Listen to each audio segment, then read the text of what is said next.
నమస్కారం, వార్తలకు స్వాగతం. ముందుగా ముఖ్యాంశాలు. డిప్యూటీ సీఎం బట్టి విక్రమార్క ప్రెస్ మీట్, పలు అంశాలపై వివరణ.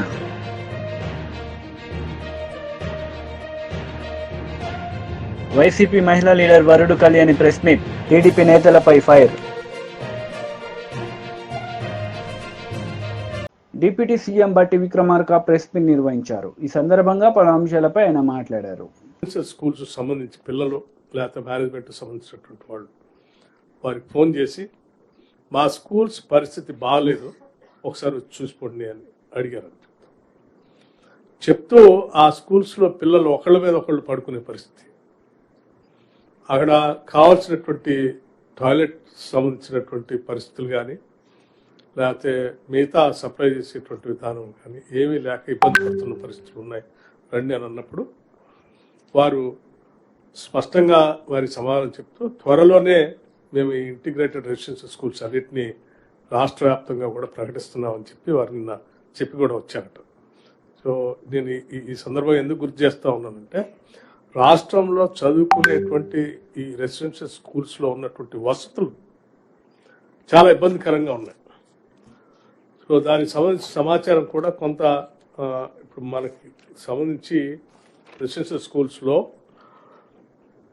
Total number of residential schools 1023 residential schools ఉంటే 662 స్కూల్స్కి అసలు బిల్డింగ్స్ లేవు. జనరల్ రెసిడెన్షియల్ స్కూల్స్ సంబంధించి సరే 35 స్కూల్స్కి బిల్డింగ్స్ ఉన్నాయి, కానీ బీసీ వెల్ఫేర్ రెసిడెన్షియల్ స్కూల్స్ సంబంధించి 327 రెసిడెన్షియల్ స్కూల్స్ ఉంటే 306 స్కూల్స్ రెంటెడ్లోనే నడుస్తూ ఉన్నాయి. సోషల్ వెల్ఫేర్ రెసిడెన్షియల్ స్కూల్స్ సంబంధించి 268 స్కూల్స్ ఉంటే 135 స్కూల్స్ రెంటెడ్ బిల్డింగ్స్లో నడుస్తూ ఉన్నాయి. ట్రైబల్ వెల్ఫేర్ రెసిడెన్షియల్ స్కూల్స్ సంబంధించి 185 స్కూల్స్ ఉంటే 42 స్కూల్స్ రెంటెడ్ బిల్డింగ్స్లో నడుస్తూ ఉన్నాయి. మైనార్టీ వెల్ఫేర్ రెసిడెన్షియల్ స్కూల్స్ సంబంధించి 205 స్కూల్స్ ఉంటే 179 స్కూల్స్ రెంటెడ్ బిల్డింగ్స్లోనే ఉన్నాయి. అంటే ఈ బిల్డింగ్స్ ఇన్ఫ్రాస్ట్రక్చర్ లేకుండా, దాంట్లో సంబంధించినటువంటి సమగ్రమైనటువంటి టీచింగ్ వ్యవస్థ లేకుండా మనం అనుకున్న లక్ష్యాలను సాధించలేం. అందుకే మేము రాగానే మేము బడ్జెట్ ప్రజెంట్ చేసినప్పుడు కూడా చెప్పాం, దాదాపు 5,000 కోట్ల రూపాయలని ఈ స్కూల్స్ మీద, ఇంటిగ్రేటెడ్ రెసిడెన్షియల్ స్కూల్స్ మీద మేము ఖర్చు పెట్టడానికి ఈ సంవత్సరం సిద్ధంగా ఉన్నామని చెప్పాం. గత ప్రభుత్వం నాకు తెలిసి 73 కోట్లు ఎంతో ఖర్చు పెట్టిందంట. 73 కోట్లు, లెస్ దెన్ 100 crores. నేను చెప్తాను చాలా సగౌరవంగా, మా పిల్లల కోసం ఈరోజు ఈ సంవత్సరం 5,000 కోట్ల రూపాయలని ఇంటిగ్రేటెడ్ రెసిడెన్షియల్ స్కూల్స్ కట్టడానికి ఇన్ఫ్రాస్ట్రక్చర్ డెవలప్ చేసి మంచి అద్భుతమైనటువంటి ఇంటర్నేషనల్ స్టాండర్డ్స్లో, అంటే ఆ స్కూల్స్ అన్ని కూడా కట్టేవి కూడా ప్రతిదీ కూలంకషంగా లోతుగా అధ్యయనం చేసి ప్రతి సైట్ దగ్గర లైటింగ్ ఎట్ల నుంచి వస్తూ ఉంది, సన్ ప్యాత్ ఎట్లా ఉంది, విండ్ ఎట్లా వస్తూ ఉంది, టెంపరేచర్ ఎలా ఉంది, ఇది ఈ రోజు కాదు కొన్ని సంవత్సరాలుగా అక్కడ ఉన్న పరిస్థితులు అన్ని స్టడీ చేసి దానికి అనుగుణంగా మంచి వెంటిలేషన్ ఉండేటట్టుగా, గ్రీన్ ఎనర్జీని వాడేటట్టుగా, పిల్లలందరూ ఆహ్లాదకరంగా అన్ని వర్గాల వాళ్ళు ఆ స్కూల్లో ఉండేటట్టుగా, ఎస్సీసు, ఎస్టీసు, బీసీసు, మైనార్టీసు, జనరల్ స్టూడెంట్స్ అందరూ ఉండి ఒక కుటుంబం లాగా పిల్లలు చిన్నప్పటి నుంచే ఎదగటానికి కావలసినటువంటి వాతావరణాన్ని అక్కడ సృష్టిస్తూ, వాళ్ళకి ఎవరికి కూడా మేమేదో మామూలు స్కూల్లో చదువుకుంటున్నాం మాకు అవకాశాలు లేకుండా పోయే అనేటువంటి ఫీలింగ్ రాకుండా ఈ ప్రభుత్వం మాకు ఇంటర్నేషనల్ స్టాండర్డ్స్లో ఈ రాష్ట్రంలో ఎక్కడా లేనటువంటి ఫెసిలిటీస్ అన్ని కల్పిస్తూ ఏర్పాటు చేస్తున్నామని చెప్పారు. వీటి ప్రజెంటేషన్ ఇచ్చేటప్పుడు vision of the chief minister కూడా నేను 2-3 సార్లు విన్నాను వారు చెప్పి, కేవలం ఎడ్యుకేషన్తో ఒకటే మనం రుద్దటం కాదు స్టూడెంట్స్కి, ఎక్స్ట్రా కరిక్యులర్ యాక్టివిటీస్ కూడా వాళ్ళకి ఉండేటట్టుగా, స్పోర్ట్స్ బాగా ఉండాలి, ఎంటర్టైన్మెంట్ కూడా ఉండాలి. పిల్లలంతా గ్రామీణ ప్రాంతాల నుంచి వచ్చినటువంటి వాళ్ళు అయ్యో నేను ఐఎమ్ మిస్సింగ్ సంథింగ్, నాకు అవకాశాలు లేవే అనేటువంటి భావం వాళ్ళ కలగకుండా ఉండేటట్టుగా అవసరమైతే మనం ఆ స్కూల్లోనే థియేటర్ కూడా కడదాం, యాంపీ థియేటర్ కూడా కడదాం. వారానికి ఒకసారో, నెలకు ఒకసారో, 15 రోజులకు ఒకసారి అవసరమైతే మనం డైరెక్ట్ శాటిలైట్ ద్వారా పిక్చర్స్ కూడా వాళ్ళకి, పిల్లలకి ఐఎమ్ నాట్ మిస్సింగ్ ఎనీథింగ్ అనేటువంటి ఫీలింగ్ వచ్చేటట్టుగా ఉండాలని చెప్పి వారు ప్రత్యేకంగా కూడా చెప్పడం జరుగుతుంది. అంటే the commitment of the cabinet is so serious about the students and their upbringing. ఎంత సీరియస్గా ఉందో దాని గురించి చెప్పడం కోసం నేను ఉదాహరణగా చెప్తా ఉన్నాను. చాలా సంతోషంగా ఉంది నాకు కూడా. ఈ స్కూల్స్ అన్నిటినీ ఈరోజు ప్రకటిస్తూ మేమంతా రేపు 11వ తారీఖు నాడు విజయదశమి కంటే ముందు రోజు సాధ్యమైనంత మేర వైసీపీ లీడర్ మీడియా సమావేశం నిర్వహించారు. ఈ సందర్భంగా పలు అంశాలపై ఆయన మాట్లాడారు. ఓ బ్రహ్మాండమైన పాలిచ్చే గేదెని వదులుకున్న ఈ ఆంధ్ర రాష్ట్ర ప్రజలు దుక్కి దున్నే దున్నపోతుని తెచ్చుకొని ఈ రోజున లబోదీపం అంటున్నారు, గ్రామాల్లో చెప్పుకుంటున్నాం.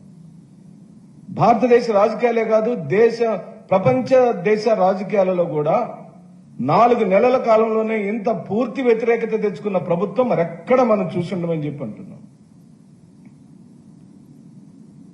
ఓ పక్క దోపిడీలు, దౌర్జన్యాలు, ఆక్రమణలు, ఆస్తుల ధ్వంసం చేయటం, విగ్రహాలను కూల్చగొట్టడం, స్వయాన మా పార్టీ భవనాన్ని కూల్చివేయటం, రెడ్ బుక్ రాజ్యాంగాన్ని ప్రవేశింపజేయటం, పోలీసుని పూర్తిగా రాజ్యాంగాన్ని వ్యతిరేక శక్తిగా పోలీసు వ్యవస్థను మార్చేయటం, వాళ్ళ జేబు సంస్థగా మార్చటం, పోలీసులను పెట్టి బెదిరించటం, కొట్టించటం, అరెస్టులు చేయటం, జైలు పాలు చేయటం లాంటివి తారాస్థాయికి జరిగిన ఈ సందర్భంలో వారి వైఫల్యాల నుంచి డైవర్షన్ పాలిటిక్స్ చేయటం, వరదల నుంచి డైవర్షన్ పాలిటిక్స్ చేయటం ఈ రోజున ఈ ప్రభుత్వం యొక్క విధానంగా మేము భావిస్తూ, కానీ ఎన్ని జిమ్మిక్కులు చేసినా 100 రోజుల నుంచి 120 రోజుల కాలం అయినా కూడా నువ్వు స్థిరపడకుండా, చెప్పిన హామీలను ఒక్క పెన్షన్లు తప్పించి ఏ ఒక్క హామీని నెరవేర్చకుండా, ఆ ఇచ్చిన పెన్షన్లలో కూడా సుమారుగా 1,00,000 పెన్షన్లు మీరు ఈ రోజున తొలగించారు చంద్రబాబు నాయుడు గారు.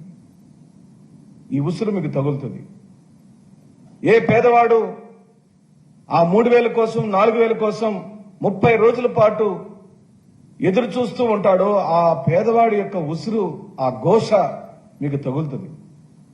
ఎందుకంటున్నానంటే ఈ ప్రపంచంలో వాళ్ళకి ఎవరు ఉండరు. ఈ ప్రపంచంలో ఆ రోజు జగన్మోహన్ రెడ్డి గారు ఇచ్చిన 3,000 కోసం వాళ్ళు ఎదురు చూడకుండానే తెల్లవారుజామున 5 గంటలకు 1వ తారీఖు నాడు వారు తీసుకొచ్చిన వాలంటీర్ వ్యవస్థలోని సైనికులు, సమాజ సేవకులు ఇంటి గడప దొక్కారు, తలుపు తట్టారు, నిద్ర లేపారు, జేబులో పెట్టి వాళ్ళ ఆశీర్వాదాన్ని తీసుకుని బయటకు వచ్చిన రోజుల్లో నుండి ఈ రోజున ఆ పెన్షన్దారులు ఎవరెవరైతే 1,00,000 మంది పెన్షన్లు కోల్పోయారో వారి యొక్క ఉసురు మనకు తగులుతుందని కూడా నేను అంటున్నాను. ఇది మంచిది కాదు ఈ ప్రభుత్వానికి. ఘోష ఎప్పటికీ మంచిది కాదు. ఇప్పటికే మీరు దేవుడితో పెట్టుకున్నారు, స్వయానా శ్రీ వెంకటేశ్వర స్వామితో పెట్టుకున్నారు. మీకు గతంలో చాలా అనుభవాలు ఉన్నాయి. వెంకటేశ్వర స్వామితో పెట్టుకున్న ఎవ్వరూ బాగుపడిన దాఖలాలు లేవు.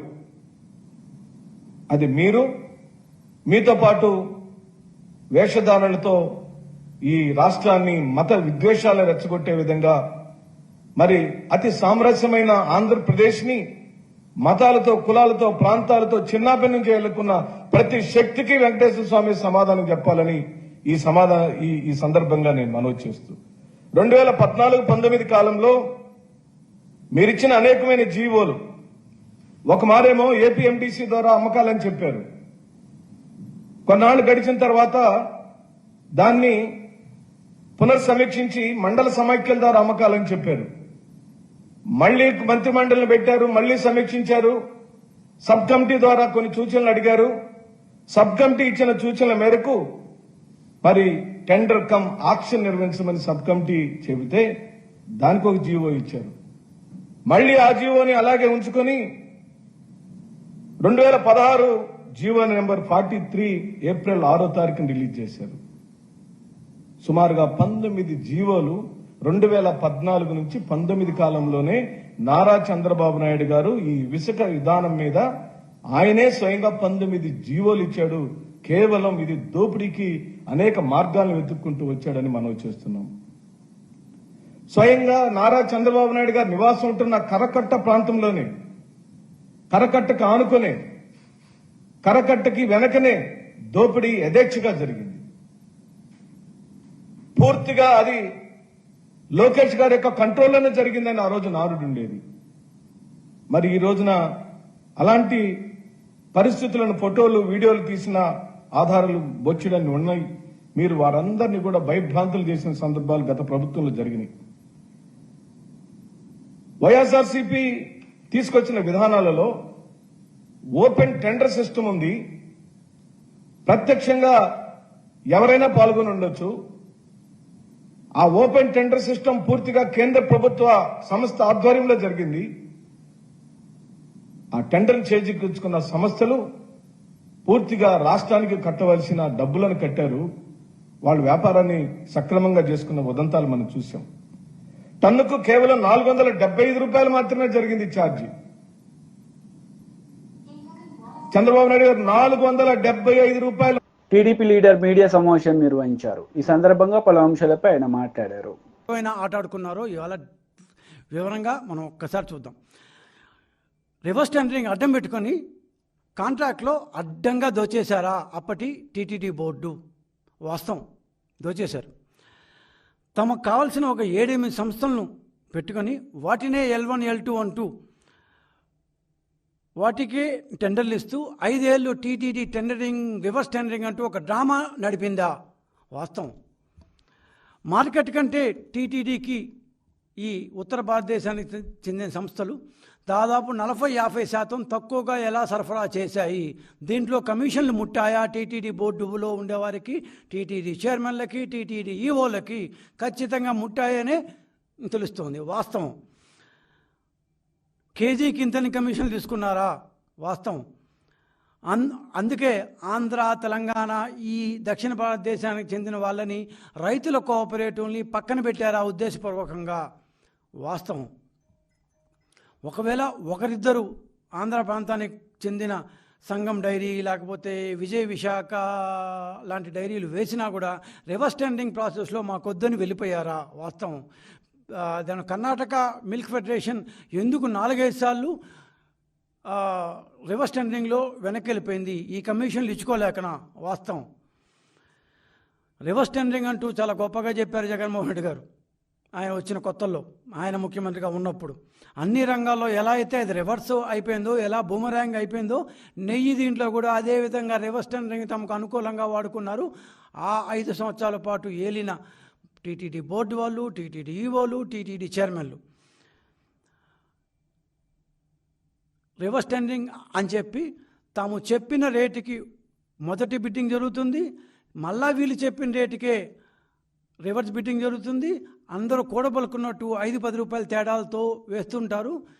దీన్ని రివర్స్ బిడ్డింగ్ అయ్యారు. మనం చాలాసార్లు వీళ్ళు సిండికేట్ అయిపోయారా అని చాలాసార్లు ఆ మాట వింటుంటాం. ఖచ్చితంగా ఈ నెయ్యి విషయంలో దేవస్థానంలోని కాంట్రాక్టర్లు, దేవస్థానంలోని ఉద్యోగులు, అప్పటి కొంతమంది ఉద్యోగులు, కొంతమంది ఆఫీసర్లు, కొంతమంది బోర్డు సభ్యులు, ఈఓ, చైర్మన్లు కలిసి ఒక ఉమ్మడి కుటుంబం మారి, బాగా కృష్ణవంశీ గారు ఉమ్మడి కుటుంబం మారి, అంతా నీకది నాకిది, ఈసారి నువ్వు తీసుకో, ఈసారి నేను తీసుకుంటా, ఈసారి నువ్వు L1గా ఉండు, ఈసారి నేను L2గా ఉంటాను, ఈసారి నువ్వు 13 లక్షల కేజీలు తీసుకో, ఈసారి నేను లాస్ట్ టైం వాడికి ఇచ్చాం కదా, ఈసారి ఒక బోలే బాబా ఉన్నారా వాడిని పిలుతాను రా ఈసారి.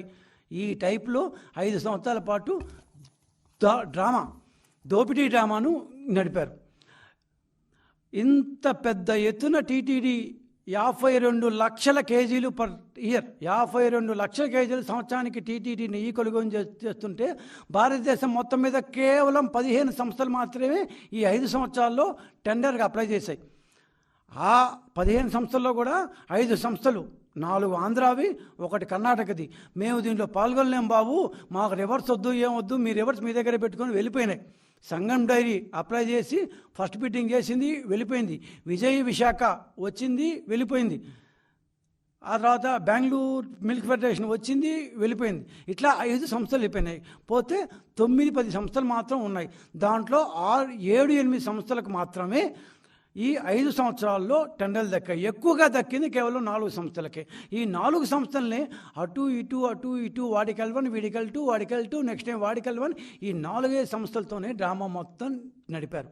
దాదాపు కనీస పక్షంలో 1,200 కోట్ల రూపాయలు విలువ చేసే నెయ్యి గత 5 సంవత్సరాల్లో కొనుగోలు చేయగా మినిమం అంటూ చూస్తే అంటే కేజీకి 60-70 రూపాయలు మినిమంగా కమిషన్లు ముట్టాయని తెలుస్తోంది. బీఆర్ఎస్ లీడర్ మీడియా సమావేశం నిర్వహించారు. ఈ సందర్భంగా పలు అంశాలపై ఆయన మాట్లాడారు. నెగ్లెక్ట్ చేస్తున్నారు అంటే అన్ని హామీల లెక్కనే అన్ని మేనిఫెస్టోలో పెట్టిన విధంగానే దీన్ని కూడా మర్చిపోతాను అనుకుంటా ఉన్నారు. మేము మర్చిపోము. ఇది ఇలా మా దీర్ఘకాలిక పోరాటం ఈ మాదిగ సామాజిక వర్గానికి సంబంధించినటువంటి నాయకులు అనేక పోరాటాలు చేసిండ్రు, అనేక ప్రాణత్యాగాలు చేసిండ్రు. ఆ ప్రాణత్యాగాల ఫలితంగా ఉద్యమాల ఫలితంగా సుప్రీంకోర్టు తీర్పునిచ్చింది. ఇలా మీ మీ మీ మీ ఎస్సీ వర్గీకరణ మీద కాంగ్రెస్ పార్టీ ఎన్ని కమిషన్లు వేసింది అనుకున్నావు? ఇప్పటి వరకు అసలు దేశంలో 1965లో లోకూర్ కమిషన్ వేసింది. దేశవ్యాప్తంగా కాంగ్రెస్ పార్టీ అధికారంలోకి వస్తే మేము రిజర్వేషన్లు ఇస్తామనేసి. 1996లో రామచంద్రరాజు కమిషన్ వేసింది ఆనాటి తెలుగుదేశం ప్రభుత్వం. అదేవిధంగా 2007లో ఉషా మెహర్ కమిషన్ వేసింది అప్పుడు కాంగ్రెస్ హయాంలో. ఇలా 2000 సంవత్సరం నుంచి 2004 సంవత్సరం వరకు వర్గీకరణ జరిగింది. వర్గీకరణ చట్టం రావడం వల్ల ఆ 4 సంవత్సరాలల్లా 23,000 మందికి లబ్ధి చేకూరింది. ఇలా 2004 నుంచి 2024 వరకు ఈ 20 సంవత్సరాల ఈ వర్గానికి సంబంధించినటువంటి ఈ వర్గ ఉద్యోగాలలో ఉద్యోగ నియామకాలలో వేల సంఖ్యలలో నష్టపోయినరు. ఇలా మీరు డిఎస్సి నోటిఫికేషన్ ఇచ్చి డిఎస్సి రిజల్ట్ ఇచ్చి మీరు నియామక పత్రాలు ఇస్తా అంటే మరిగా మీరు ఇచ్చినటువంటి హామీ ఏంది అని ముఖ్యమంత్రిని అడుగుతా ఉన్నాను నేను. అసెంబ్లీలో మీరు ఎందుకు మాట ఇచ్చారు, మాట ఎందుకు తప్పారు అని ముఖ్యమంత్రి గారిని మేము నిలదీస్తా ఉన్నా. మీరు చేస్తారా చేయరా? ఈ మాదిగలను అన్ని వర్గాలను మోసం చేసినట్టే మాదిగల తెలంగాణ మాదిగలను మోసం చేయదలుచుకున్నారా? కారణం ఏంది? ఎందుకు ఆగింది? ఎవరి వల్ల ఆగింది?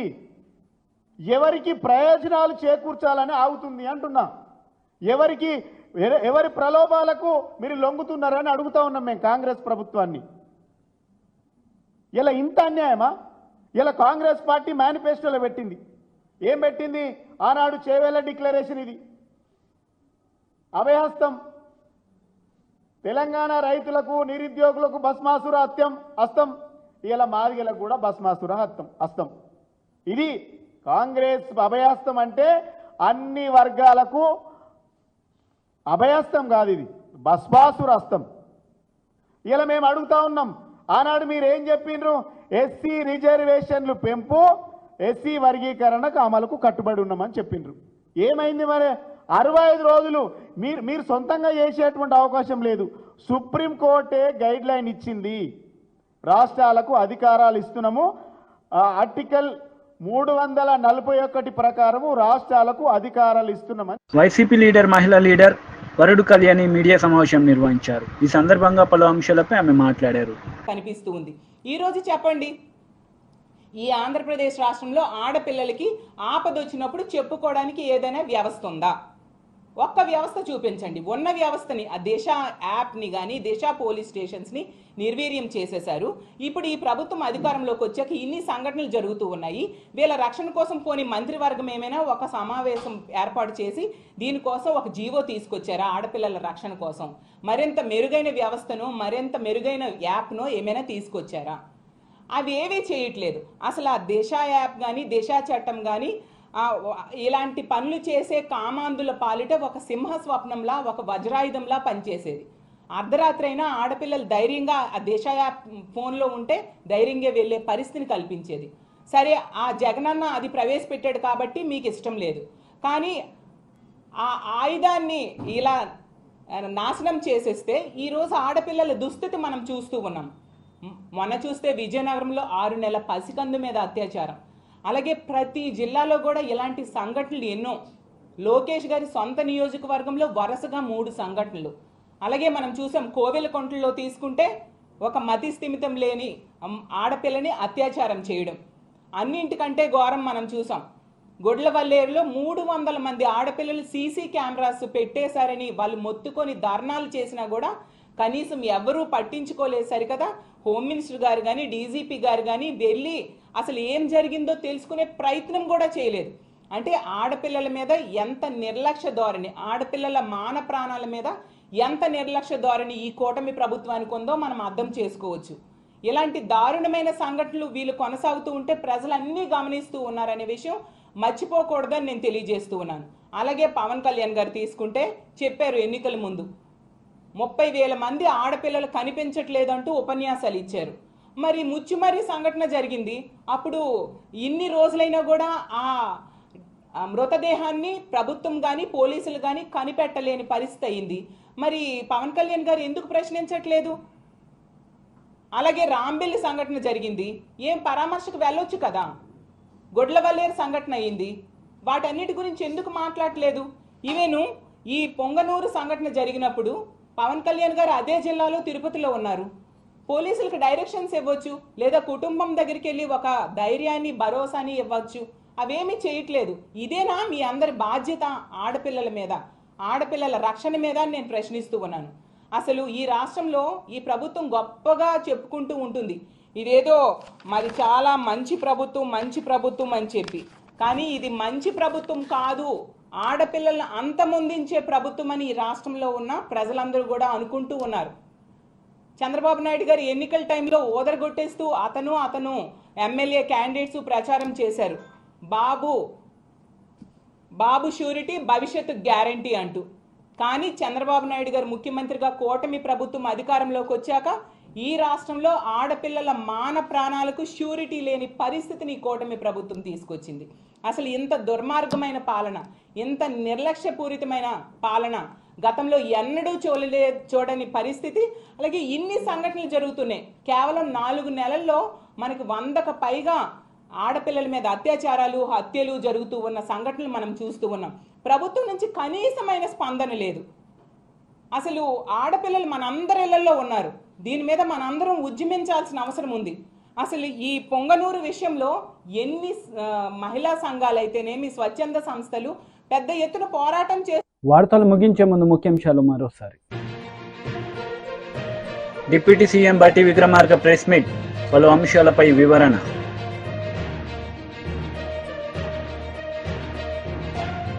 వైసీపీ మహిళా లీడర్ వరుడు కళ్యాణి ప్రెస్ మీట్, టీడీపీ నేతలపై ఫైర్. ఈ వార్తలు ఇంతటితో సమాప్తం. తిరిగి ప్రసారమయ్యే వార్తలు మళ్ళీ కలుద్దాం. అంతవరకు సెలవు, నమస్తే.